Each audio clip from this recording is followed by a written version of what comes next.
Hello everyone, कैसे हैं आप सभी। आज हम पढ़ेंगे conservation of plants and animals chapter 7 science का। तो चलिए स्टार्ट करते हैं अपना वीडियो।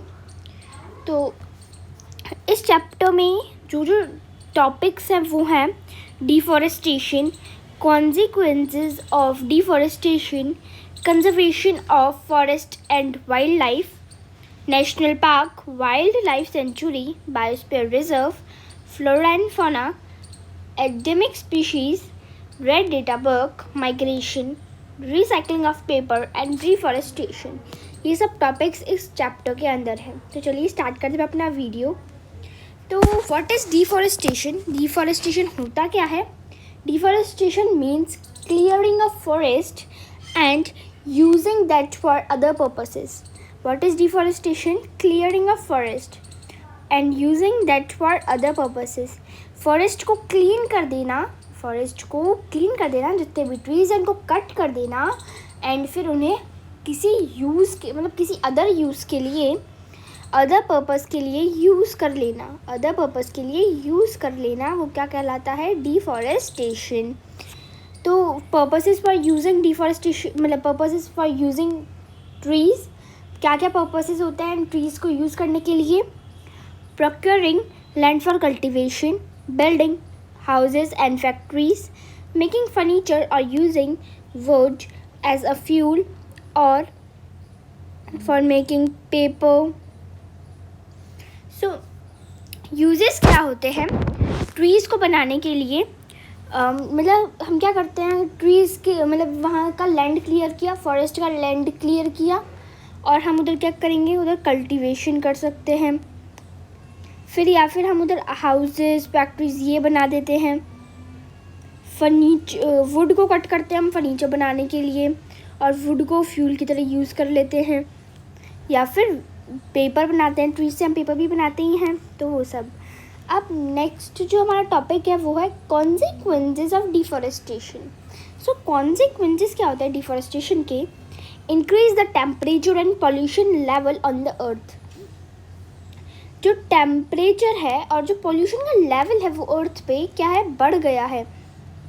जो अर्थ में क्या है, जो टेम्परेचर है, जो लेवल है पोल्यूशन का वो अर्थ पे बढ़ गया है, हाई हो गया है। ठीक है, डिफॉरेस्टेशन की वजह से। Increase the level of carbon dioxide in the atmosphere. जो कार्बन डाइऑक्साइड का जो लेवल है वो भी बढ़ गया है। ऐसा क्यों? क्योंकि जो ट्रीज़ है अगर हम उन्हें ही कट कर देंगे तो क्या होगा, जो ट्रीज़ है वो CO2 को एब्जॉर्व नहीं कर पाएगी। और जब कहीं पर वो CO2 जैसे ट्रीज़ एब्जॉर्व कर लेते थे, लेकिन जब वो CO2 एब्जॉर्व ही नहीं होगी तो वो उस एटमॉस्फेयर में तो उसका लेवल बढ़ता जाएगा। तो इसलिए डिफॉरेस्टेशन के कारण क्या होता है, जो कार्बन डाइऑक्साइड का लेवल है वो भी बढ़ जाता है। Ground water levels get lowered. और ग्राउंड वाटर का जो लेवल है वो क्या हो जाता है, कम हो जाता है। And disturb the balance in nature. और ये सब जो प्रॉब्लम्स आ रही हैं, ये सब डिफॉरेस्टेशन के जो कारण ये सब जो हो रहा है, इससे जो बैलेंस है नेचर का वो क्या है, डिस्टर्ब हो गया है, बिगड़ गया है। Okay. And rainfall and the fertility of the soil will decrease. Rainfall और जो फर्टिलिटी है सॉइल की वो क्या है, कम हो गई है, डिक्रीज हो गई है। Increase changes of natural calamities such as floods and droughts. जो फ्लड्स हैं, ड्राउट्स हैं, वो बहुत ज़्यादा बढ़ चुके हैं। जो नेचुरल कैलामिटीज होते हैं जैसे सुनामी, फ्लड्स, ड्राउट्स, अर्थक्वेक्स, ये सब क्या है, बहुत ज़्यादा बढ़ चुके हैं। फिर carbon dioxide traps the heat rays reflected by the earth. जो कार्बन डाइऑक्साइड है वो क्या करती है, जो हीट की रेजेस हैं जो अर्थ से रिफ्लेक्ट हो रही है उन्हें एब्जॉर्ब तो कर लेगी, उन्हें ले तो लेगी, लेकिन उन्हें वापस जाने नहीं देती है। ठीक है, उन्हें ले तो लेती है, उन्हें जब हीट की रेजेस आती है तो उन्हें एब्जॉर्ब तो कर लेगी, लेकिन उन्हें जाने नहीं देती है CO2 gas. Okay. Next rainfall जो है वो रिड्यूस हो जाती है. Then the fertile lands get converted into desert. This it is called desertification. जो फर्टाइल लैंड है वो डेजर्ट में कन्वर्ट्स हो जाते हैं. जो फर्टाइल लैंड है वो कन्वर्ट हो जाते हैं डेजर्ट में, और उसे हम क्या कहते हैं, डेजर्टिफिकेशन. फिर उसे हम क्या कहते हैं, डेजर्टिफिकेशन. जब फर्टाइल लैंड जो भी है जिसमें हम क्रॉप्स उगा सकते हैं, ट्रीज़ उगा सकते हैं, ट्रीज़ ग्रो कर सकते हैं, तो वो जो लैंड है वो किसी में डेजर्ट्स में कन्वर्ट हो जाता है, क्योंकि वहाँ पे सूखा पड़ जाता है. वहाँ पे जो ट्रीज़ है वो तो कट गए, तो और उससे क्या होगा, उसको क्या कहते हैं हम, डेजर्टिफिकेशन. उसको क्या कहते हैं हम, desertification. Is decrease in the water holding capacity of the soil. और फिर क्या होगा, जो मतलब डिफॉरेस्टेशन के कारण क्या होगा, जो वाटर होल्डिंग कैपेसिटी है सॉइल की वो क्या हो जाएगी, डिक्रीज़ हो जाएगी. ऐसा क्यों, क्योंकि जब ट्रीज़ कट जाएंगे, अगर बारिश आएगी बहुत ज़ोर से या फिर कुछ होता है तो क्या होगा, जो सॉइल है वो वाटर को क्या है, मतलब बाइंड कर, मतलब वाटर को रोक नहीं पाएगी. वाटर जो है वो फ्लो होता जाएगा. अगर ट्रीज़ होते हैं तो वो सॉइल जो है वो वाटर को बाइंड कर लेती, लेकिन जब ट्रीज़ ही नहीं है तो जो वाटर है वो फ्लो होता जाएगा. इसके कारण क्या होगा, फ्लड्स आ जाएंगे. फ्लड्स आ जाएंगे. ओके, नेक्स्ट है the movement of water from the soil into the ground, infiltration rate is reduced. जो मूवमेंट है वाटर का सॉइल सरफेस से लेकर के ग्राउंड के अंदर तक, जिसे हम इनफिल्ट्रेशन रेट कहते हैं, वो भी क्या है, रिड्यूस हो जाएगी. इनफिल्ट्रेशन रेट जो है वो भी क्या है, रिड्यूस हो जाएगी. ओके, तो हमने देखे कॉन्सिक्वेंसेस देखे, हमने सारे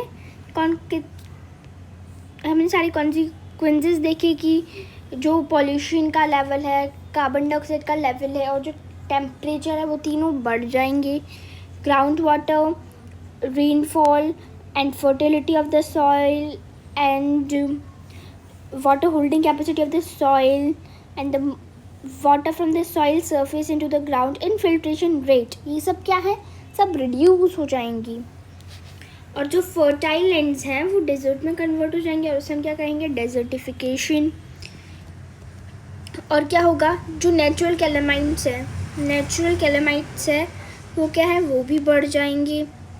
और जो फर्टाइल लैंड है वो भी ख़राब हो जाएंगे.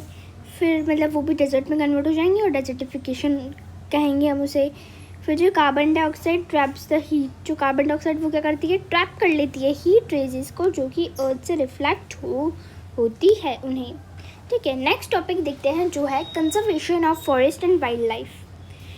To protect our flora and fauna and their habitats, protected areas called wildlife sanctuaries, national parks and biosphere reserves has been earmarked.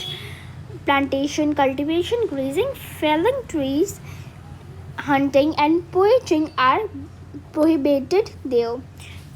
जो फ्लोरा और फौना है, मतलब कि प्लांट्स और एनिमल्स है, उन्हें प्रोटेक्ट करने के लिए, उनकी हैबिटेट को प्रोटेक्ट करने के लिए,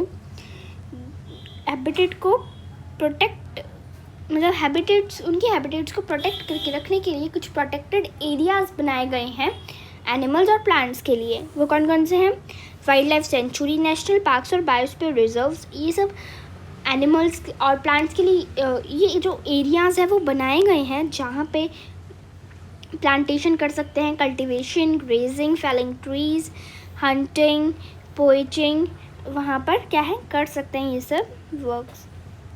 ओके, सो आज हमने पढ़ा डिफॉरेस्टेशन क्या होता है, कॉन्सिक्वेंसेस क्या होता है डिफॉरेस्टेशन के, और conservation of plants and animals. कल हम यही चैप्टर को कंटिन्यू करेंगे और हम जानेंगे कि wild life sanctuary, national parks और बायोस्फीयर रिजर्व्स के बारे में आगे और अच्छे से पढ़ेंगे. तो so that's all for the video. अब हम मिलेंगे हमारी नेक्स्ट वीडियो में. तब तक के लिए bye bye, take care and please like, share and subscribe to my channel. Thank